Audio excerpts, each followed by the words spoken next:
Карабагыла урматтуу менин каналымда көрүүчүлөрүм, сиздерди каналдан көргөнгө абдан кубанычтамын. Кечээ түн үчүндө таң атпай 26-июнда Украина Москвага кайра дрон атты. Дрондор бир топ эле атылды. Дрондор толкун менен келди. Ошо Москванын мэри Собянин айткандай, бир нече Орусиянын абадан коргонуучу системалары дрондорду түшүрдү. Аэропорттор улам токтотуп атты жумуштарын. Кремль тарапка да атканга аракет кылышты украинак дрондор, бирок көбүнчө ошо ПВО менен түшүрүлдү. Анын сыныктары ар кандай жерлерге түшүп атты Орусия Москваныкына. Бирок мындай чоң мурункудай болгон эмес да. Мурункудай чоң мындай кедергини же болбосо зыянды алып келген эмес ал дрондор. Анан негизи 18-июнда эң чоң ушундай атакадай болгон эмес да. Украина ошондо 606 учкучсуз учак менен атты. Ар кандай региондорго атты, Кара деңизге, Азов деңизине жана Москва тарабына да. Тула областына, Новомосковско атты. Аяктан химиялык заттарды чыгарган Азот деген ишканага, өндүрүштүк ишканага атышты, азотту талкалашты. Азот деген ишканада ошо уксустук кислота өндүрүш чыгарылган. Ал уксустук кислота ракеталык күйүүчү майларын жасаганга жардам берет, жардыргыч заттарды жасаганга жардам беришет. Анан ЛЭПТи дагы бузушту, энергообъекттерди өрттөштү. Энергообъекттерди өрттөшкөнү ошо кышка даярдыгын бузган атышат да. Кышында, мисалы үчүн Украинада кыш анчалык катуу эмес, Орусияда кышында суу катуураак да. Ошон үчүн Орусияга бул аябай катуу мындай маселе туудурат кышка чейин. Ошон үчүн булар энергообъекттерди жардырышты.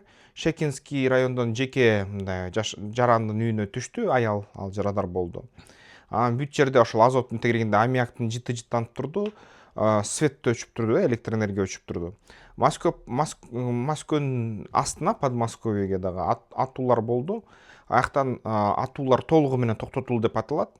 Анан бир да мындай айтууга кандайдыр бир маанилүүлүктү түзгөн ушундай бута жок. Башка региондорду карасак, Белгород, Ростов, Брянск областтарында ондогон дрондор ошо түшүрүлдү, атып түшүрүлдү, бирок локалдык мындай зыян үйлөргө, автомобилдерге, унааларга, ЛЭПтерге болуп атты да. Анан Украинада болсо, Орусиядагы Украинаны атты, анын ичинен баллистикалык ракеталар менен атты. Бир нече областына атуулар болду, Сумага болду. Аяктан дрон 9 этаждык мындай тынч жашагандар жашаган үйгө тийди, имаратка. 40 киши эвакуация болду ошол үйдөн. Өрт болду, бирок аны өрттү өчүрүштү, өрт өчүргүчтөр. Дагы ушундай автоунаалар турган жерге дагы бир дрон түштү. Аяктан унасы бузулду, бирөөсү күйүп кетти да. Одесса областында да Вилково энергоинфраструктурага сокку болду, Вилково шаарында. Аякта ошол электр энергия өчтү, бир киши жарадар болду. Запорожье областында дагы жеке үйгө тийди ракета. Бир киши өлдү, 10 киши жарадар болду. 887 ушундай сокку болду. Ошо Запорожье областында. 44 мындай шаар же шаарчаларда да, айылдарда да. Киевте болсо Дарницкий районго түштү дрон. Аяктан ошол жашаган, тынч жашаган жарандардын үйлөрүнө тийди. Анан склад күйдү Дарницкий районунан. Албетте жарадарлар көп Киевте, бирок өлгөндөр болбоду. Эки тараптан ушинтип бири-бирин согуп атты да, мындай кечке. Орусияда украиндик дрондордун соккуларынын натыйжасын карасак, бул нерсе эмнеге алып келе баштады? Бензин менен маселе пайда болду. Орусияда бүгүнкү күнү ошол 98-95 бензин дефицити пайда болуп баштады. Ушундай орусиялык НПЗлерге дрондордун атылышы, ушундай жардыруулары аябай чоң мындай нефть кайра иштетүү көлөмдөрүн азайтты. Дефицит башталды. Ички базарларда дефицит башталды. Орусияда АЗСтерде чоң ушундай катарлар турат. Менин комментарийлердин астында жарым комментарийлер жазып атат. Мынакей Москвадөбүз, бензин 75тен, баары эч кандай катарлар жок, алдабагыла деген комментарийлер жазып атышат. Москвадан ушуну биздин туугандар же ботторбу билбейм. Башка туугандар жазып атышат. Жок, мынакей Москвада бензин 85, бир жеринде 95, башка региондордо ошо Белгороддордо 300 сомго чейин жетет дейт. ошо Крымда мисалы үчүн спекулянттар ушуну көтөргөндө да бааны. Анан көбүчө айтып атышат, ошол чын эле катарлар ушундай бар дейт, очередтер бар дейт. Ушундай кичине тыгын байкалууда дейт. Ушундай нерселер болуп атат да. Анан кимисине ишенели десеңиздер, ошо өзүңүздөр тандагыла туугандар, кечээки электроунаа боюнча видеомдо көрсөңөр болот да ал комментарийлерди. Анан Москва, Сибирь, Краснодар, Красноярск, алыскы чыгыш бүт ушу Москванын ичиндеги, Орусиянын ичиндеги аймактарда ушундай дефицит пайда башталды. Талондорду киргизе башташты, лимиттерди киргизе башташты, анан QR'дарды киргизди да. Кыргызстанга дагы ошо бензинди жеткирүү кичине басаңдады. Эң көбү ошол 95 жана 98 ай бензиндери аз болуп атат, Кыргызстанга жетпей атат, чын эле дефицит пайда болуп атат акырындан. Анан үзгүлтүккө учурап баштады деп айтып атышат. Толук үзгүлтүк боштола элек, бирок ошол үзгүлтүк болбосо дагы көлөмдөр бир аз азайды деп жатышат да. Анан биздин мамлекет албетте альтернативдик иштерди, аракеттер жасап атышат, башка жерден бензин алганга жана Орусия өзүнүн тарабынан дагы ошо контракт аткарганга аракет кылып жатат да. Бирок чындык ошондой. Украина азыр Орусиянын логистикасын жок кылыш үчүн Крымды өзгөчө ашыл каптады. Крымда аябай оор абал дейт. Ошол акырындап Крымды ушинтип элдин баарын чыгарабыз дейт. Ким Украинага качса качсын, ким Орусияга качса качсын, анан аяктан бүт Орусиянын аскердик инфраструктурасын кырабыз дейт. Крым ошол жашагыс, эл жашагыс кылабыз, аскер тургус кылабыз дейт. Анан акырындап баары бир өзүбүзгө кайра кайтарабыз дейт да. Анан украиндиктер айтып атат, ошол Крымды кайтарсак, бул деген символикалык жактан катуу сокку болот дейт Орусиянын бийлигине. Ошон үчүн биз кандайдыр бир согушту токтотконго же жеңишке жетише алабыз деп ишенип башташты. Эми болсо ошо Украинага Дональд Трамп да ишене баштады. Ал деген мисалы үчүн G7 деген жыйналышта Украинага жардам берүү боюнча декларацияга кол койду.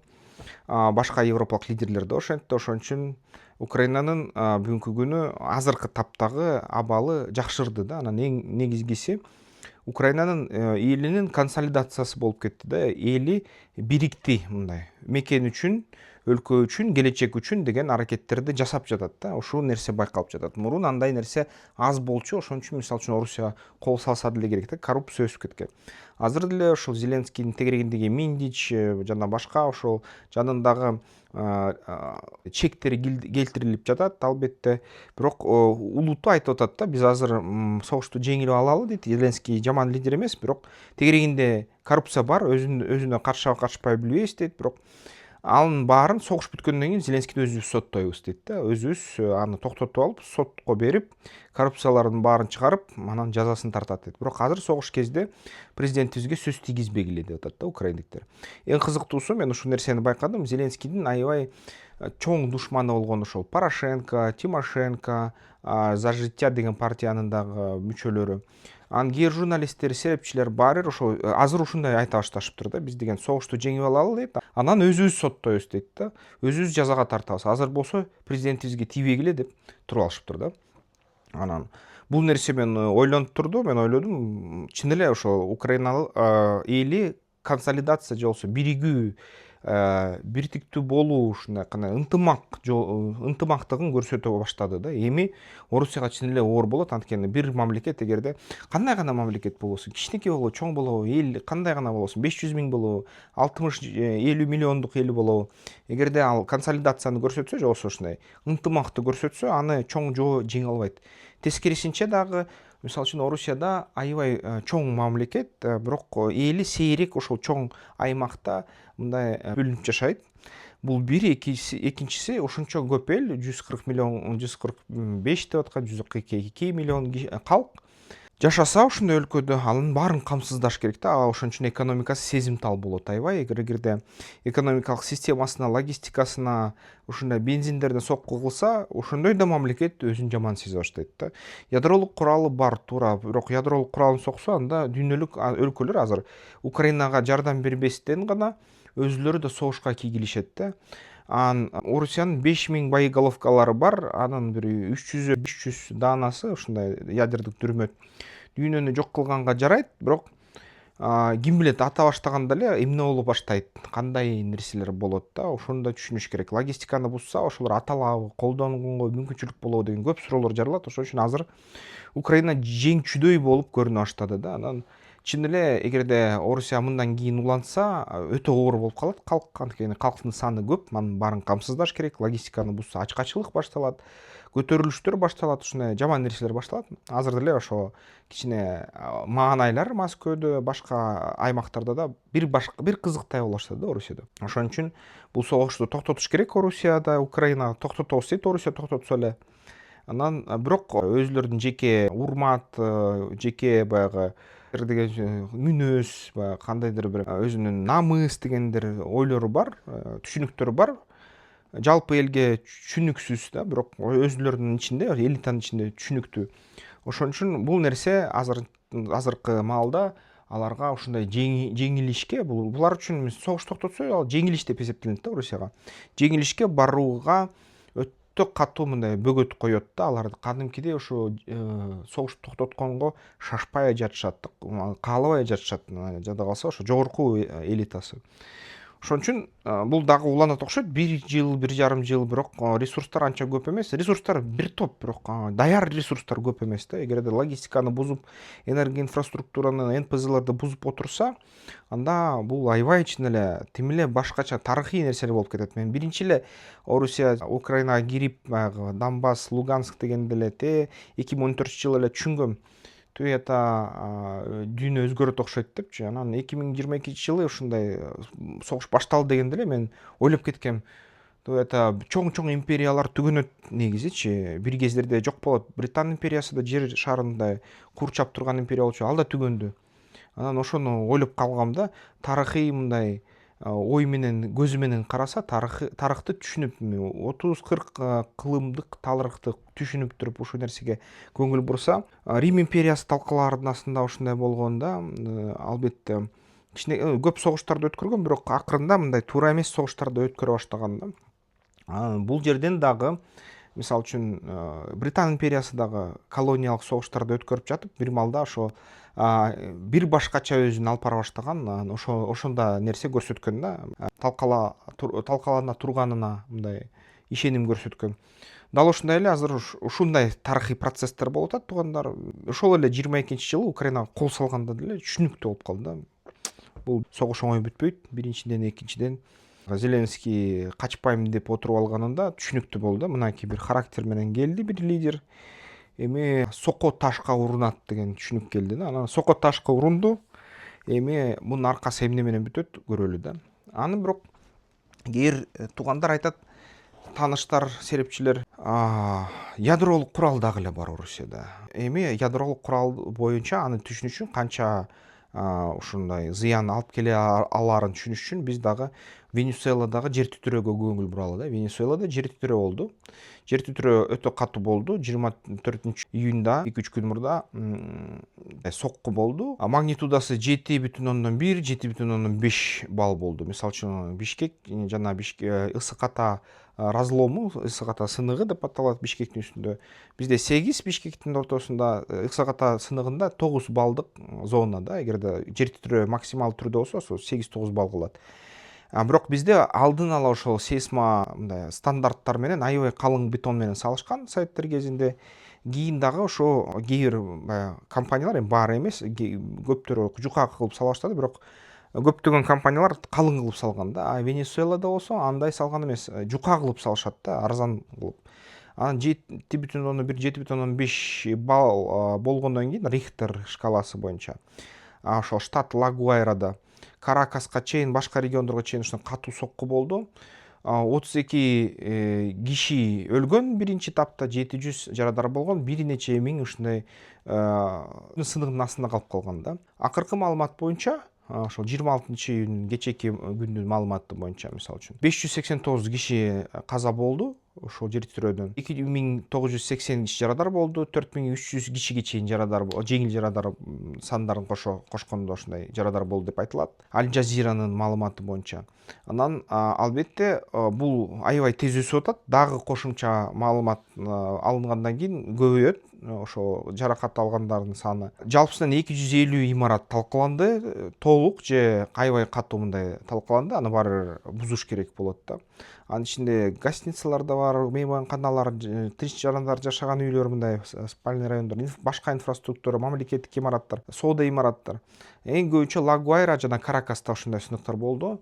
Аэропорт Майкетия дагы полосалары бузулду, коммуникациялар бузулду. Жалпысынан бул 2 же 22ден 20%га чейин ички дүң продукциясынын Венесуэланын ошо деңгээлинде ушундай нерсе болду да. Бул албетте чоң кризисти пайда кылат Венесуэлада. Башка дагы нерсе, миңдеген ошо үй бүлөлөр үйсүз калды. Эң аз дегенде 2900 үй бүлө үйсүз калды.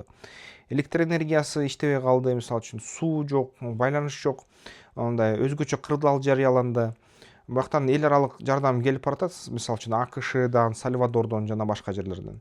Анан абал албетте өзгөрүп жатат, дагы маалыматтар өзгөрөт окшойт Венесуэла боюнча. Анан жалпы ушул өлгөн калктын пайызы 0,02% болду да. Бул деген аз, бирок кантсе да бир топта. Атомдук бомбалар менен салыштырсак, бул канча мындай 100 миллиард долларлык, ушундай 10 миллиарддан 100 миллиард долларлык мындай зыян, жалпы экономикалык зыян деп эсептелинет. Эгерде ата энергиясы боюнча жер титирөөнүн энергиясы бул деген 240-270 атомдук бомбаларга окшош. Хиросимада жарылган ошол алардын мындай теңме тең да энергиясы бөлүнүп чыккан. Ал эми шаардын үстүндөлөр талкалоолору бул 2 же 5 Хиросима Нагасакиде жарылган атомдук бомбанын мындай теңдигине, эквивалентине келип калат да, ушундай болгон зыян. Бул эмнени түшүндүрөт? Мисалы үчүн, ошол Венесуэлага 2 же 5 атомдук бомбаны атканда ошондой талкалануулар болмок да. Эми кайра Орусия менен Украина ортосундагы согушка келсек, элестеткиле, эгерде Орусия ошол ядролук куралды колдонсо Украина территориясы биртип эле, аны жардырыш үчүн, баарын жок кылыш үчүн Орусияга кеминде дегенде бир 2000 боеголовка керек да, 2000 боеголовка керек. Эгерде 100-200 боеголовканы колдонсо дагы ошол бир шаарды жок кылат, Киевти, бирок калган аймактар калат да. Анан албетте ошол нерсе 2000 бомба колдонулса, бул деген дүйнө жүзүнүн, биздин баягы планетабыздын аба ырайын өзгөртөт, баягы ядролук кышка алып келет, радиоактивдүү осадкалар, жаандар асман баары ууланат, бүт дүйнөнү жок кылат да ал нерсе. Ошон үчүн, мисалы үчүн, АКШда ар кандай программалар бар, алар деген эгерде ошондой нерсе башталса, мисалы үчүн агентурада бар дейт Орусияда, алар диверсияларды кыла баштайт дейт, ошол атомдук бомбалар жарылбаш үчүн көп чараларды колдонот дейт да. Ошон үчүн бүгүнкү күнү бул акыркы ошо Орусиянын куралы болуп калат, конвенционалдык, жөнөкөй кадимки куралдар. Бул согуштан жардам бербесе Украинага каршы, технологиядан да артка калып атат Орусия. Ядролук куралды колдонсо азырынча сүрүү бар дагы эле, бирок теоретикалык түрдө, мисалы үчүн, бир эле ошол Украинаны тынчытыш үчүн 1-2 бомба жетишпейт да. Бул 200-300 бомба да жетишпейт. Ошон үчүн бул аябай катуу согушка айланып кетиши ыктымал. Бирок баары карап отура бермек беле, мен ойлойм ушул нерсе. Бир эле бомба атылса, анда Байден бир кездерде айткан Путинге, эгерде силер тактикалык ядролук куралды колдонсоңор Украинадан дейт, анда жекеме-жеке силер жок болосуңар деп маалымат таратканда айткан ушундай нерсени. Жекеме-жеке силердин элитиңарды жок кылабыз деп айткан. Ошондой сөз бар АКШдан, ультиматум, эмгичекте сакталат ал ультиматум. АКШнын Дефкон деген пландары бар. Жана бүгүнкү күнү ошого барыш үчүн баягы жашоо менен коштошуп, анан барыш керек болот да Орусияга. Алар деген айтыш керек, мынакы ядролук куралдарды колдоно баштадык, бүттү дегенде, ошондо Кытай да каршы чыгат да. Кытай жана АКШ Орусиянын элитасын жок кылышы ыктымал. Бир ошол эле замат. Ошондой кичине ядролук жарылуулар болот, бирок токтотконго мүмкүнчүлүк болот да. Ал эми баягы Орусиянын планы бар, өлгөн кол деп, мертвая рука деп. Эгерде бүт элита өлсө, анда бүт боеголовкалар менен атабыз деген. Бирок ал кезде ошол орто чынжырдагы офицерлер ал чечимди кабыл алыш керек болуп калат да. Бизде тарыхта бар, мисалы үчүн, Орусиянын бир офицери радардан 70-жылдары кокусунан баягы учуп баратканда ракетадай же учактай же нерсени көрүп алып, анан ага буйрук келгенде ушу кайра ядролук курал менен аткыла дегенде, анан ошол буйрукту аткарбай койгон да, инструкцияны аткарбай койгон. Анткени айткан, эгерде ядролук согуш башталса, анда биз дүйнөнүн өлүшүнө күнөөлүү болбойбуз деп ошол СССРдеги ушундай офицер бул нерсени токтоткон дагы согушка жеткирген жок, ядролук согушка жеткирген жок. Бул жолу да ошондой нерсе да кайталанышы мүмкүн. Бирок албетте азырынча ар кандай ким гана кандай прогноз кылбасын туура эмес чыгып калышы ыктымал да. Ошондой туугандар. Сиздер кандай ойлойсуздар? Ошол Орусиядагы туугандар, сиздер комментарийге жазып атасыздар, көрүп атасыздар. 20-30% менин видеону көргөндөр бул Орусиядагы кыргыздар да. Ошон үчүн өзүңөрдүн пикириңерди жазгыла, тегеректе эмне көрүп атасыңар, кандай көрүп атасыңар, сак болгула, аман эсен болгула. Эгерде тобокелдиктер күчөсө, өлкөгө мекенге кайткыла да, ошо заман бүткүчө. Же болбосо ордунда иштесеңиздер абайлагыла да, мындай сак болуңуздар албетте. Биздин өлкө гүлдөсүн, өссүн, ар бир кыргыздын алтын башы коопсуз, сак болсун деп каалап кетерим. Анда эмесе ушу менен видеону соңуна келип калдык. Сиздер менен Искендер Шашеев, саясаттануучу экономист болду. Сиздерге бизнес план керек болсо, баягы банктардан кредит же болбосо инвестордон акча, эл аралык фонддордон акча керек болсо, бизге видеонун астында телефон бар, ошого чалып жазсаңыздар болот. Биз бизнес план сиздерге жазып беребиз. Ал бизнес планды анан колдонсоңуздар болот да, ошо бизнести өстүргөнгө же инвестиция тартканга. Анда эмесе эмки видеолордон көрүшкөнчө.